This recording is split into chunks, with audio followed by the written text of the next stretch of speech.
എനിക്കും തോന്നുന്നു. സാധാരണ പൂച്ചയല്ല, ഏതോ വലിയ വീട്ടിൽ വളർത്തുന്ന പൂച്ചയാണ്. അല്ല കൂടി ഇനമാണ്. എടാ പോടാ, അതിൻ്റെ ഈ പോക്ക്, അതിൻ്റെ കണ്ണും വീഴ്ചയും മുടിയും ഇതെല്ലാം കണ്ടിട്ട് നിനക്ക് എന്തൊരു തോന്നുന്നു?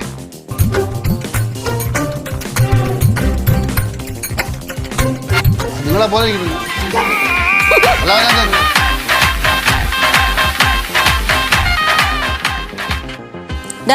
അതൊക്കെ ഞാൻ ഉണ്ടാക്കി കൊടുത്തോളാം. നീ സമാധാനമായിട്ട് പോയിരുന്നു ജോലി ചെയ്യാൻ നോക്കാം. എങ്ങനെ ജോലി ചെയ്യും? ടെൻഷൻ അടിച്ച് അവിടെ ഇരിക്കാൻ വയ്യല്ലേ? നിന്റെ മട്ടും പാവം കണ്ടാ തോന്നുമല്ലോ. നീലുവിന്റെ വയറ്റിലല്ല നിന്റെ വയറ്റിലാ കുഞ്ഞെന്ന്. അച്ഛന്റെ വയറുണ്ടാൽ അങ്ങനെയാണ് തോന്നുന്നു. അച്ഛന്റെ വയറുണ്ടാൽ അങ്ങനെയാണ് തോന്നുന്നു.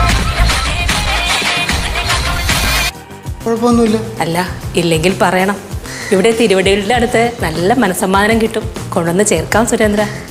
ഈ തിരുവടികൾ എന്ന് പറയുന്ന സാധനം മനസ്സമാനം വിൽക്കുന്ന ആളാണോ? എങ്കിൽ നമുക്ക് കുറച്ച് വാങ്ങിച്ചോണ്ട് പോകാം നെയ്യാറ്റിൻകരയിലോട്ട്.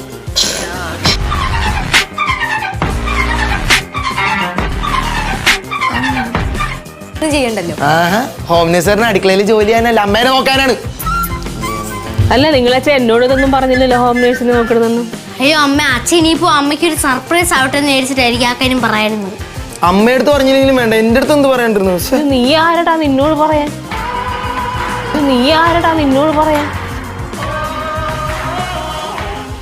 ഞങ്ങളെ അമ്മയുടെ വയറ്റിൽ ചെവി വെച്ചിട്ട് കുഞ്ഞാവയ്ക്ക് അനക്കൊണ്ടോ നോക്കുമായിരുന്നു. നല്ല ഉറക്കത്തില്ല, അറിയുന്നില്ല.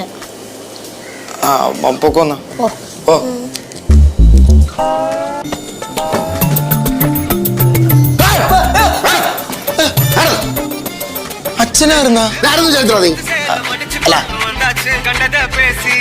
നീ വയറ്റിൽ ചെവി വെച്ചിട്ട് കുഞ്ഞാവയ്ക്ക് അനക്കൊണ്ടോ നോക്കുമായിരുന്നു.